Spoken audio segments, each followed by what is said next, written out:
নমস্কার বন্ধুরা, সকলকে স্বাগত জানাই বাঙালি ব্লগ পরিবার চ্যানেলে। আজকে আমরা লংচুক থেকে জুলুকের দিকে যাচ্ছি। আজকে আমরা জুলুকে গিয়ে থাকবো। যাওয়ার পথে সাইট সিনগুলো দেখতে দেখতে যাব। এখানে এক জায়গায় দাঁড়ালাম, সেটা পাহাড়ের গায়ের থেকে ঝর্ণা নেমে এসছে। এই যে পাহাড়টা দেখা যাচ্ছে, এটি কিছু মাস আগে এখানে ধস নেমেছিল, যার কারণে পুরো ভেঙে গেছে। এখানে যে আশেপাশের দোকানগুলো ছিল সেগুলো নাকি ক্ষতিগ্রস্ত হয়ে গেছে।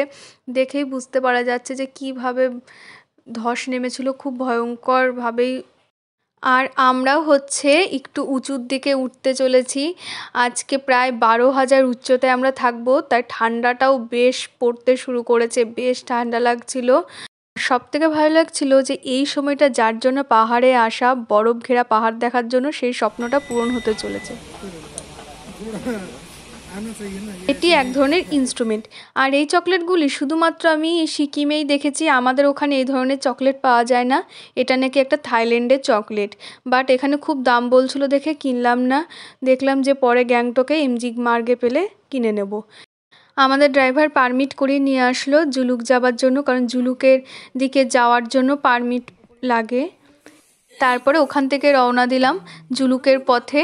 যাওয়ার পথে এই ইকো নেচার পার্কটা পড়ে, পুরো পাইন গাছের একটি পার্ক। এখানে ছিল প্রচণ্ড ঠান্ডা, মানে কি বলবো, হাড় কাঁপানো ঠান্ডা।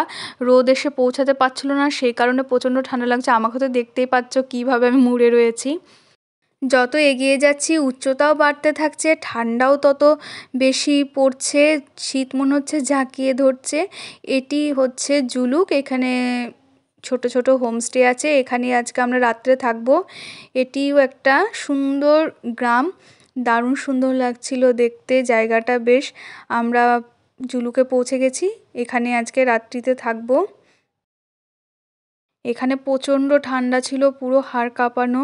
আর মনে হচ্ছিল যে সামনে আরও না জানি কত ঠান্ডা পড়বে। জলে হাত দেওয়া যাচ্ছিল না, হাতে জল নিলেই পুরো মনে হচ্ছে জমে যাচ্ছিল। এই যে আমাদের হোমস্টে, এখান থেকে সুন্দরভাবে সব কিছু দেখা যাচ্ছে। জায়গাটাও বেশ সুন্দর ছিল, বেশ পছন্দ হয়েছিল।